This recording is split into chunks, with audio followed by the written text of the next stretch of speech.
2 days after I separated from my wife, she kept calling me to come back home. I told her that I was out of town for work and we needed to separate at least till the baby is born. My plan was to pick up my things after my current field assignment is over. At this point, I still pick up her phone calls and we are still on speaking terms. We spoke on the phone concerning her affair, and she would never admit that she's having an affair and still gets angry when I bring it up. She said she doesn't even understand why I'm separating from her because she hasn't cheated on me. I had no evidence to prove that she was having an affair, just my suspicion. She turned family and friends against me. She proactively made her case to my mom and dad and told them that I was abandoning her and lying about her. Then my parents called me up and they were completely on her side because they have fallen in love with the idea of being grandparents. I told them about my suspicions and the fact that she put her lover to detain and kick me out of my own house, and they just dismissed that. She got both my parents on her side, told them all kinds of lies, and then I received a call from her dad, threatening me. Her dad and I never got along. I hanged up the phone on him because I can't stand him, and he never liked me too, and that's okay. Like father, like daughter. We have 3 close mutual friends, and she called them first, crying to them, and the fact that she's pregnant caused them to sympathize with her. Everybody seemed to dismiss my concerns that she's having an affair. They thought that I was lying and that she wasn't that type of girl. I have already spoken to my lawyer to weigh my legal options against the police department because I was illegally detained and thrown out of my house, even though I was the one that was assaulted. And the policeman filed a false police report against me. Over the next 2 weeks, we went back and forth over the phone until we smoothed things out. She managed to get everybody on her side, including my parents. I had no evidence of an affair, only suspicions. At some point, I even started doubting myself. During the time we were separated, my neighbor kept an eye on my wife when he was home. He said the cop's car never showed up and my wife barely left the house, except during groceries or running errands. I thought maybe I was in the wrong for falsely accusing her of infidelity. Almost a month after the separation, my wife was about 6 months pregnant at the time. We reconciled and I moved back with my wife. It was like nothing happened, almost like the old times. She did everything she could to make sure that I didn't suspect anything. I was not home most of the time because of work.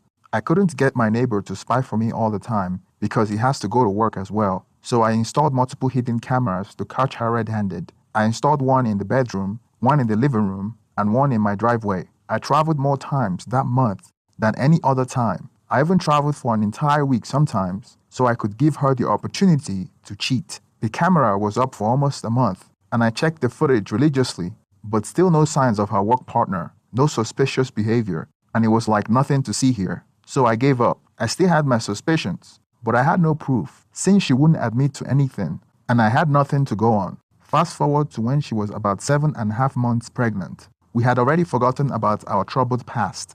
During this period, I reduced my travel region to just local so I can spend more time with my wife. I was spending more time with her now because she was almost due to give birth. Most of the time, I noticed that she was always texting on her phone. At first, I thought it was her friend and parents, so I paid no mind, till it started to bother me because it got to a point where I couldn't even enjoy my time with her without someone texting her phone. The most suspicious thing was about how she answered her phone, the way she smiled and chuckled and tried to hide it like she didn't want me to notice. I didn't think a woman in her condition would cheat. She was almost 8 months pregnant at the time. One evening we were watching TV and her phone text notification came up. She picked it up and walked straight into the bathroom. It was so obvious that she was hiding something. I reduced the volume of the TV and went closer to the door of the bathroom to see if I can listen to her conversation. But all I heard was her texting. That was when I started suspecting that something wasn't right.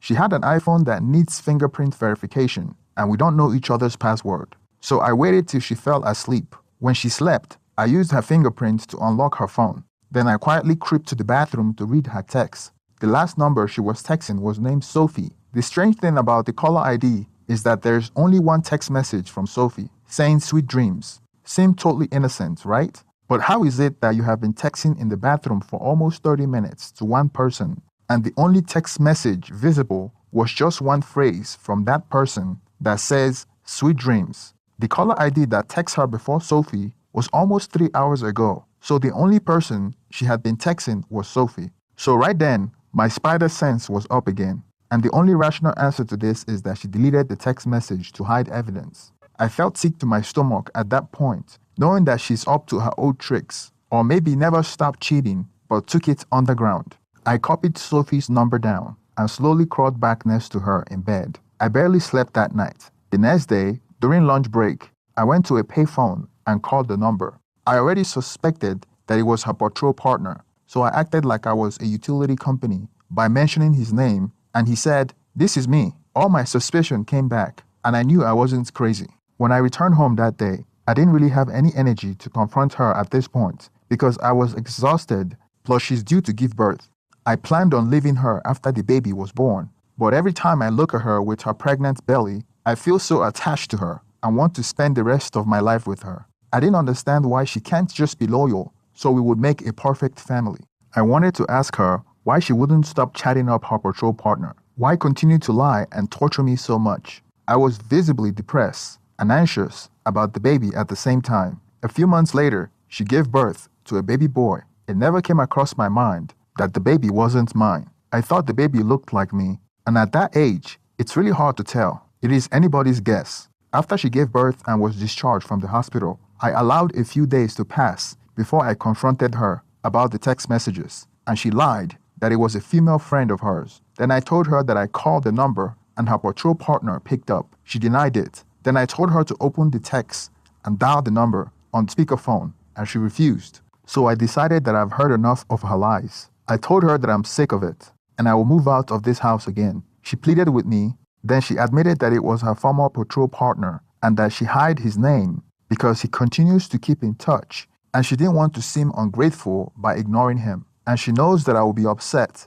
if I found out, which is why she used a fake name. I told her that I want her to quit her job as a police officer and find another job, and she agreed. She also agreed to block his number and go no contact with him. She blocked his number right in front of me. I'm not stupid. I know she could unblock it and take the affair underground, but she's making an effort to ensure that I don't leave. Things went fine with no hiccups. Our family came over and we had celebrations upon the arrival of the new baby. We even went looking for houses to buy because the house we were staying in was rented. I began traveling for work more frequently to make enough money for a down payment. A new baby and an unemployed wife aren't exactly cheap, but I was happy to be a new father. She wanted to take some time off from work for about a year so she can spend time with the baby. And I agreed because I'd rather her take care of the baby than sending him to daycare or get a babysitter, at least till the baby get a little older. Fast forward a few months later, while I was on my field assignment, I noticed that I would call her sometimes and she wouldn't pick up or return my calls. I would call her in the evening when I know she should be home, but she wouldn't answer my calls. She's unemployed and does nothing but take care of the baby, yet she wouldn't pick up the phone. I asked my neighbor, and he told me that my wife doesn't spend most of the time at home when I'm gone. I thought she was up to her old tricks again, and there was no way she would admit to anything unless she was caught red-handed. So when I returned home that week, I bought a GPS and installed it in her car. I wanted to know where she was taking the child to whenever I'm not home, and why she wouldn't answer my calls for hours, and the unexplained time she goes missing. I told my boss that I want only local jobs for the rest of the month. That way I can monitor the GPS. I told my wife that I will be traveling out of state so I can be able to follow her to wherever she goes when I'm not home. And sure enough, the same day I pretended like I was going out of state, that evening she drove to a particular apartment that I wasn't familiar with. It was a gated apartment, so I couldn't get in until another car opened the gate. I finally got in and parked a few cars away from her car. She had already left her car and went into one of the units in the apartment building. I didn't see her go in. I didn't know which unit it was, so I just waited in my car. I came up with a plan to call and ask her where she was to see if she would be honest. I called her while she was in the apartment, but she didn't pick up. Then she called me back about 30 minutes later. I asked her why it took her so long to pick up my calls, and she said she was taking care of the baby. I mentioned that there is a lot of noise in the background, and I asked her if she was home, just to trick her to see if she would lie to me. She responded by saying that she was home.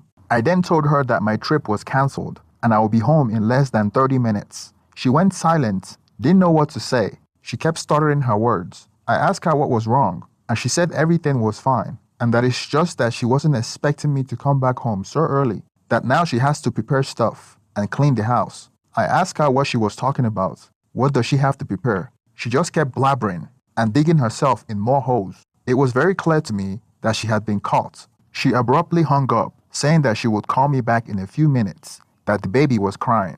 About 10 minutes later, I saw her rushing out of the apartment. She had the baby swing in one hand, and on the other hand, she had the baby bag. And guess who was behind her, as if he was the father? She opened the trunk of the SUV, and her former patrol partner was right behind her. Obviously, she was still in contact with him, and she didn't block his number. He was carrying the baby like it was his. The man has his own family and 3 kids, and had a house with his family in the suburbs, and it looks like they rented an apartment just to see each other. Nevertheless, I knew something was up. The way he was carrying the baby made me question the paternity of the baby. I couldn't take it any longer. I immediately got out of the car and confronted them. They were both shocked to see me there. I told her that she shouldn't bother coming back home, and that I have caught her red-handed, and they both should stay in their little apartment. She didn't apologize. She didn't say anything. She just hurried into the car because they have been caught. They got into her car and sped off the apartment parking lot.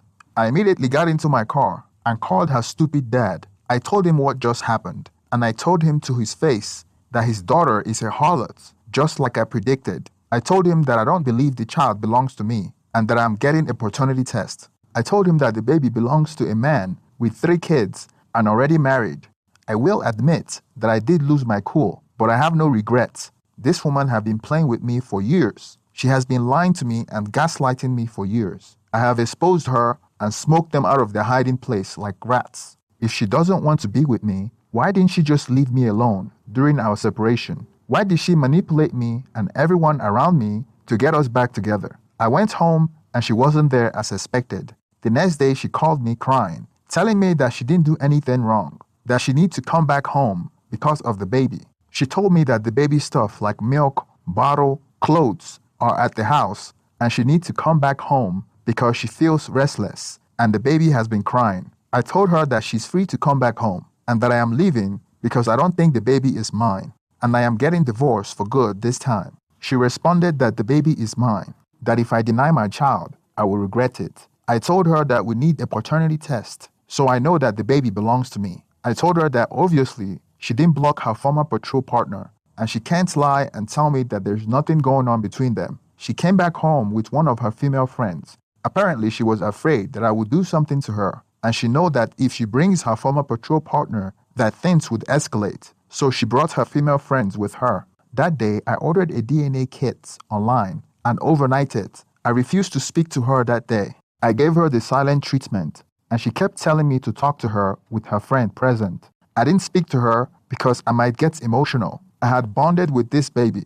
Everything the baby owns was bought by me. So I know myself enough that if I attempt to speak to her, that I would start crying, because it was difficult to me to imagine that the child might not be mine. When the DNA test kit arrived, I couldn't find the chance to get the baby alone in order to get a swab, because she was always with the baby. Her friend has left by now because she saw that I was no threat. It wasn't until the 3rd day that we started talking. I only started talking to her so she would allow me to carry the baby, even if it was the last time. I really love kids, and I wanted to be a father. At the time, I wished the baby was mine, and I hoped the paternity test would prove it. I was able to get a chance to collect some genetic material and ship the sample without my wife's knowledge. When the results came back, I was in another part of the city for work. I was able to view the results online, and I'm really sad to say that the baby was not mine. I sent the result to my parents and blamed them for doubting me. I was not shoving it down their throats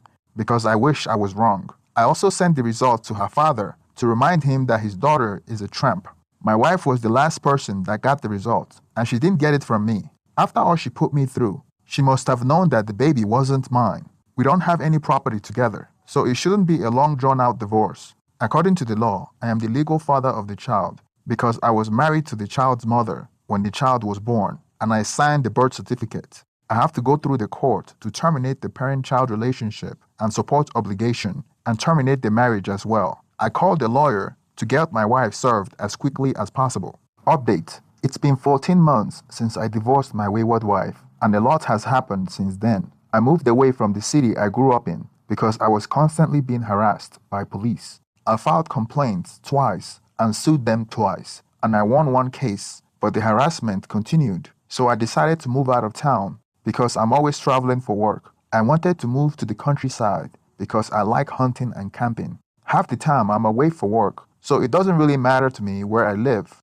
Plus, I bought 9 acres of land to hunt and camp when I'm not running around the country working. What transpired after my wife was served at my house when I was out of town was total pandemonium. She kept calling me, but I refused to answer her calls. 2 days after she was served, I came back home with a U-Haul to move out my things. She was home when I got there and tried to stop me, but I only took things that were mine and left everything that we shared. She knew I was done with the marriage, and everybody now know what kind of person she was. She can no longer go around manipulating everybody because they all saw the paternity results. After I finished packing all my things, before I left home, I told my ex-wife to allow me to hold the baby for one last time, and she did. I really wish that I was the dad, and I loved the child. When she saw me holding the baby, she started crying, saying she was sorry for everything. I immediately gave her back the baby because I was about to start crying as well. I didn't want her to see me cry. I was able to move in with my parents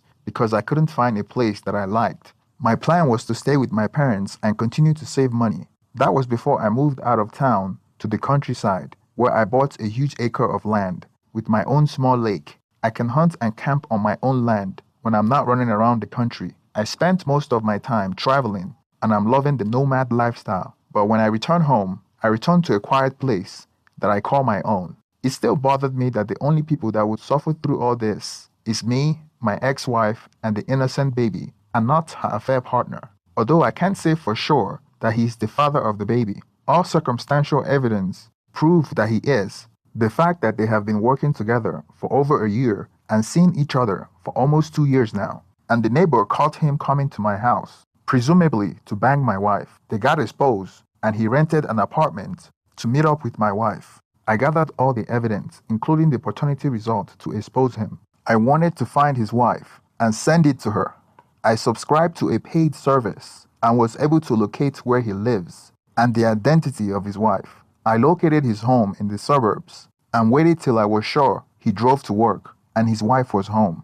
So I went and delivered the package. Then one evening, when I was coming back from a friend's house, I got stopped by a cop. I wasn't speeding or had violated any laws, so I was curious why he stopped me. When the patrol car pulled me over, at first I thought it was my ex-wife affair partner, but it was somebody else that I haven't seen before. I haven't been stopped by a cop in years, so this was very random to me. He claimed that I was going 10 miles above the speed limit, and I disputed his claim. He gave me a ticket anyway, saying that I should appear in court, etc. Well, if you know the court system, you will know that it will cost you more to dispute a ticket, so I rather take the ticket and defensive driving to remove it out of my record, rather than wasting my time going to trial. Time that could be spent doing important things. I thought of it as a slight aggravation. Then not even a week after I got the ticket, I received another ticket for speeding again. I knew that I wasn't speeding. I knew what it was about. Police harassment. I was being targeted. This time I lost my cool because the police was knowingly taunting me. First, he asked me for my license and registration, and then he started asking me stupid questions, like if I have a warrant. After he already ran my ID and found nothing, he was also asking me if I stole the car. Then he got mad when I told him to his face that his questions are effing stupid. He ordered me out of my car. I refused and told him to call his supervisor, that I had done nothing wrong. He called for backup and they dragged me out of the car very violently and handcuffed me. I had laceration on my hands, bruised ribs, and back pain from police brutality. I spent the night in jail, and my parents had to bail me out. They knew exactly what it was all about, and I filed a complaint against the arresting officers. My ex-wife affair partner was smart enough to let others do his dirty work. My parents thought it was too risky for me to stay in that town, and I wanted to move out of the country. That was when I decided that I wanted to move out to the countryside, because the police here are out to get me. Literally. I was lucky they didn't plant any kind of paraphernalia in my car. Then I might risk false imprisonment and lose my job and freedom. So I'm not going to risk my livelihood for some G.I. Joe wannabe with a badge. I filed a lawsuit against my wife's affair partner for filing a false police report, sued the 2 police officers that arrested me for unlawful arrest, resulting in false imprisonment. Since it was a civil litigation, the burden of proof is on me, so I must prove that the claim against my wife's affair partner was under the balance of probabilities. I have proof that the arresting officer during my domestic violence case was my wife's former work partner.